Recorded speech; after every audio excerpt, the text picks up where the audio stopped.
gye tuli gwe mulundi gwaffe ogusembayo okujja mu busumba buno nga omulabirizi w'ennamirembe, kubanga ennaku zaffe ziwedde. Ebyo ebimpeereddwa okukola ndowooza nga mbikoze, n'ebibulayo ekiseera kinaatuuka nabyo ne tubimala, ebya wano ne biggwa ne neeyongerayo ate mu buweereza obulala. Katonda waffe atubedde emyaka gyaffe 14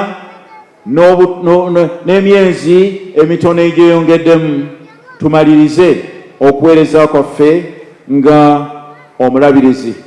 Mbeeraza nnyo olw'ebbanga lyonna lye tubadde ffenna, n'okusinga byonna twebaza Katonda ffenna atubedde.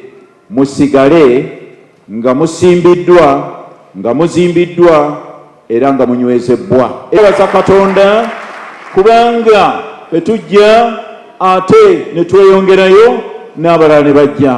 Njagala okwaniriza Venerable Canon Moses Banja, bakadde baffe tusanyuse nnyo okubalaba. Tusaba obateeketeeke bulungi olw'omulimu gw'obayitidde mu kiseera ekifaanana bwe kiti. Tumanyidde ddala nti gwe bw'oyita omuntu omuwa n'ebyokukozesa asobole okutuukiriza obuweereza obwo.